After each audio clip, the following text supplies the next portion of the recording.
ఇప్పుడు మనం C language లో ఇచ్చిన నెంబర్ అనేది ప్రైమ్ నెంబరా కాదా అని ఫైండ్ అవుట్ చేయబోతున్నాం.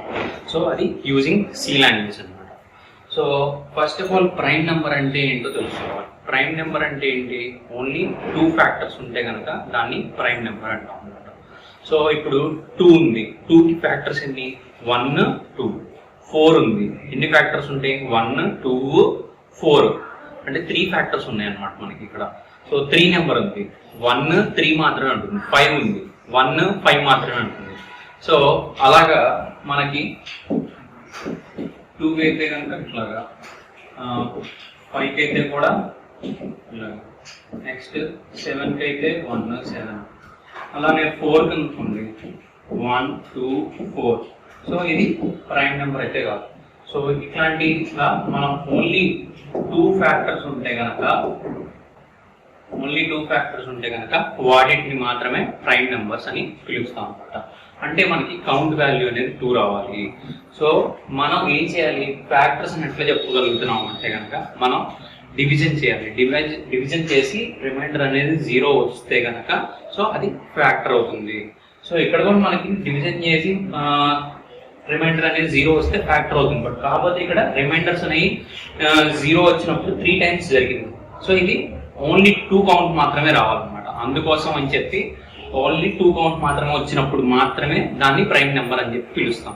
సో అందుకోసం మనం ఇఫ్ కండిషన్ కూడా రాసుకుంటాం అనమాట.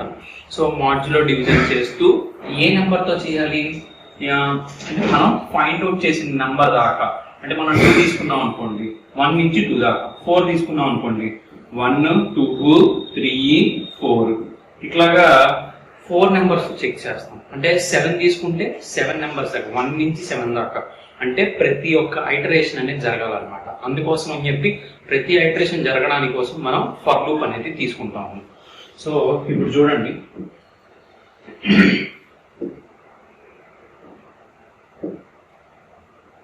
సో దానికోసం మనం హ్యాష్ ఇంక్లూడ్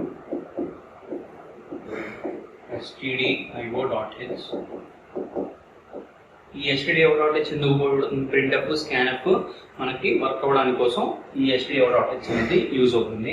సో అప్పుడు ఇంక్లూడ్ చేసుకుంటాం అనమాట. వాయిడ్ మెయిన్ ఫంక్షన్ రాస్తాం. Program execution starts from main function. ఇక్కడ డేటా టైప్ నేను ఇంట్ అని చెప్పి తీసుకుంటున్నాను. డేటా టైప్ ఇంట్ అని చెప్పి తీసుకొని నేను ఎంత వాల్యూ మనం 7 ఇస్తామా, అవుట్పుట్లో 5 ఇస్తామా, 2 ఇస్తామా, 4 ఇస్తామా అని తెలియదు కదా. సో ఆ నెంబర్ కోసం n అని చెప్పి తీసుకుంటున్నాను. ఇంక్రిమెంట్స్ కోసం i అనే ఒక వేరియబుల్ తీసుకుంటున్నాను.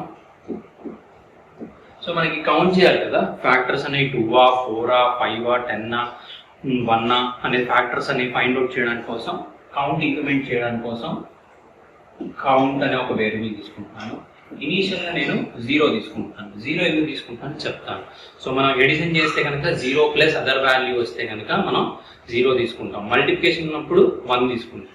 అదే మల్టిప్లికేషన్ అప్పుడు 0 తీసుకుందాం అనుకుంటాం, 0 ఇంటూ అదర్ వాల్యూ మనకి ఇప్పుడు అవుతుంది. సో క్యాలిక్యులేషన్ చేస్తున్నప్పటికీ మనకు అర్థమైంది కౌంట్ వాల్యూ 0 తీసుకోవాలా 1 తీసుకోవాలనేది. సో ఇప్పుడు మనం ఫర్ లూప్ తీసుకుంటున్నాం. ఫర్ లూప్ కంటే ముందులో ఫస్ట్ ఆఫ్ ఆల్ ఎంత వాల్యూ ఎంటర్ చేయాలి కదా, ఆ ఎంటర్ చేయాల్సిన ఎంత వాల్యూ మనం చూసుకుంటాం తీసుకోవాలి. First of all printer enter and value scanner %e double quotes comma address of అని చెప్పి ఇక్కడ రాసుకుంటున్నాం. నెక్స్ట్ ఇప్పుడు ఫర్ లూప్ ఎక్కడి నుంచి ఎక్కడి వరకు i వాల్యూ. మనం ప్రతి ఒక్క ఫ్యాక్టర్ ఫైండ్ అవుట్ చేయాల్సి 1తోనే కదా ఫైండ్ అవుట్ చేయాల్సింది. అందుకోసం i = 1 నుంచి i <= nth వరకు, nth వాల్యూ వరకు చెక్ చేయాలి. 2 అయితే కనుక 1 నుంచి 2 వరకు, 5 అయితే కనుక 1 నుంచి 5th వాల్యూ వరకు చెక్ చేయాలి. కాబట్టి ఈక్వల్ టు తీసుకుంటున్నాం. అది ఇంక్రిమెంట్ అవ్వాలి కాబట్టి i++ అని చెప్పి రాసుకుంటున్నాం ఇక్కడ. సో బ్లాక్ రాస్తున్నాను. ఇప్పుడు మనకి nth వాల్యూని i వాల్యూతో మాడ్యులో డివిజన్ చేసుకోవాలి. అందుకోసం అని చెప్పి మనం n మాడ్యులో డివిజన్ i అని చెప్పి రాసుకుంటాం. ఎందుకంటే ఇప్పుడు నేను 2 తీసుకున్నాను అనుకోండి, first of all i value ఎంత ఉంటుంది? 1 ఉంటుంది. సో 2 మాడ్యులో డివిజన్ 1 చేస్తే కనుక ఆన్సర్ మనకి రావాలి. 1 2 1 2s 2 రిమైండర్ 0 అవుతుంది. సో ఆర్ వాల్యూ 0 అవుతుంది మనకి. నెక్స్ట్ 2 ఉంది అనుకోండి, 2 2 2 1s 2 రిమైండర్ 0, ఆర్ వాల్యూ ఇక్కడ కూడా 2 అయింది. అంటే ఇక్కడ మనం కౌంట్ తో ఇంక్రిమెంట్ చేసుకుంటాం, ఈ కౌంట్ ఈ కౌంట్. ఎప్పుడైతే 0 మనకి వచ్చిందో దాన్ని ఇంక్రిమెంట్ చేస్తాం అన్నమాట. సరే, ఇప్పుడు n వాల్యూ ఎప్పుడైతే అయిందో ఏమవ్వాలి, డబల్ ఈక్వల్ టు 0. ఎప్పుడైతే రిమైండర్ 0 అయిందో అప్పుడు మనకి కౌంట్ ఇంక్రిమెంట్ అవ్వాలి మనకి. అందుకోసం ఇక్కడ నేను ఏం రాస్తున్నానంటే count is equal to count plus 1 అని చెప్పి రాసుకుంటున్నాను. సో అందుకోసం అని చెప్పి ఇక్కడ కౌంట్ ఈజ్ ఈక్వల్ టు 0 అని చెప్పి తీసుకున్నాను. ఎందుకంటే అప్పుడు 1 తీసుకున్నాం అనుకోండి, 1 ప్లస్ 1 ఏమవుతుంది, ఇంక్రిమెంట్ అయిపోతుంది. మనం అందుకోసం అని చెప్పి 0 ఇనిషియల్ గా తీసుకుంటున్నాం అనమాట. సో బ్లాక్ క్లోజ్ చేస్తాను, ఫర్ లూప్ కూడా క్లోజ్ చేస్తాను. ఇది ఇఫ్ కండిషన్ ది, ఇది ఫర్ లూప్ కి సంబంధించింది అనమాట. సో ఇప్పుడు ఒకసారి చెక్ చేద్దాం. ఐ వాల్యూ 1 తీసుకున్నా ఇక్కడ. Next 1 less than or equal to 2, 1 less than or equal to 2 condition true అయింది, లోపలికి ఇన్ అవుతుంది. ఇన్ అయినప్పుడు n వాల్యూ ఎంత మనకి, ఇది n వాల్యూ 2 అని తీసుకున్నాం కదా. సో 2 రిమైండర్ 0 అయింది మనకి. So 0 double equal to 0 condition ఏమైంది మనకి, మళ్ళీ ట్రూ అయింది కాబట్టి లోపలికి ఇన్ అయింది. కౌంట్ వాల్యూ ఇనిషియల్ గా ఎంత ఉంది, 0 ఉంది. 0 ప్లస్ 1 ఎంత అవుతుంది, కౌంట్ వాల్యూ 1 అవుతుంది. కౌంట్ వాల్యూ 1 అయింది. నెక్స్ట్ ఐ ప్లస్ ప్లస్ జరుగుతుంది, ఐ ప్లస్ ప్లస్ 2 అయింది. ఐ వాల్యూ ఎంత అయింది, 2 అయింది. సో రిమైండర్ 0 వచ్చింది ఈసారి కూడా. 0 double equal to 0 condition true అయింది, లోపలికి ఇన్ అవుతుంది. కౌంట్ వాల్యూ ఎంత ఉంది ఇందాక, count is equal to count plus 1. So count value 1 plus 1 అవుతుంది. సో కౌంట్ వాల్యూ ఫైనల్లీ 2 అయింది ఇక్కడ మనకు. సో ఇప్పుడు మనకి కౌంట్ వాల్యూ 2 అయింది. ఐ ప్లస్ ప్లస్ అవుతుంది, 3 అవుతుంది. 3 less than or equal to 2, 3 less than or equal to 2 condition false అవుతుంది. ఎప్పుడైతే కండిషన్ ఫాల్స్ అవుతుందో మనం ఆ లూప్ నుంచి, ఫర్ లూప్ నుంచి ఎగ్జిట్ అయిపోతాం. ఎప్పుడైతే లూప్ నుంచి ఫాల్స్ అయిపోయిందో ఎగ్జిట్ అయిపోవాలి. ఇప్పుడు మనకి కౌంట్ వాల్యూ 2 వచ్చింది, 3 రావచ్చు, 4 రావచ్చు, ఏదైనా కానీ మనకి కౌంట్ వాల్యూ 2 వస్తేనే కదా ప్రైమ్ నెంబర్. అందుకోసం అని చెప్పి మనం ఇఫ్ కండిషన్ ఫర్ లూప్ బయట రాసుకోవాలి. ఎందుకంటే ఐటరేషన్స్ అయిపోయిన తర్వాతే కదా కౌంట్ వాల్యూని చెక్ చేసుకోవాల్సింది.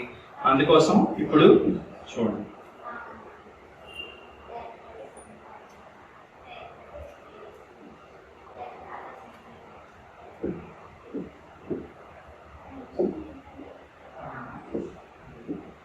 సో ఇప్పుడు ఇఫ్ కండిషన్ ఇక్కడ రాస్తున్నాను. ఇఫ్ ఇక్కడ ఏం రాస్తున్నాం, కౌంట్ డబల్ ఈక్వల్ టు 2 అయితే ఇప్పుడు ప్రింట్, ఇక్కడ ఏం ప్రింట్ అవ్వాలి, గివెన్ నెంబర్ ఈజ్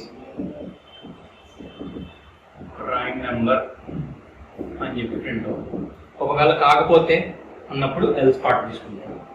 ఇక్కడ ఎల్స్ రాసుకొని print given number is not prime number అని చెప్పి బ్రాకెట్స్ క్లోజ్, ఈ బ్లాక్ క్లోజ్. ఈ బ్లాక్ దేనిది, మెయిన్ ఫంక్షన్స్. సో ఇప్పుడు మనకి కౌంట్ వాల్యూ ఫైనల్ గా ఎంత అయింది, ఇక్కడ 2 అయింది. So 2 double equal to 2 if condition లో. ఇక్కడ కండిషన్ ట్రూ అయింది. ట్రూ అయినప్పుడు లోపలికి ఇన్ అవుతుంది, given number is prime number అని చెప్పి ప్రింట్ అవుతుంది. లేదు అంటే కనుక ఎల్స్ పార్ట్ ద్వారా నాట్ ఏ ప్రైమ్ నెంబర్ అని చెప్పి ప్రింట్ అవుతుంది. సో ఇలా మనకి ప్రైమ్ నెంబర్ లాజిక్ అనేది వర్కౌట్ అవుతుంది. ఇది ఎగ్జిక్యూషన్ కూడా చూద్దాం.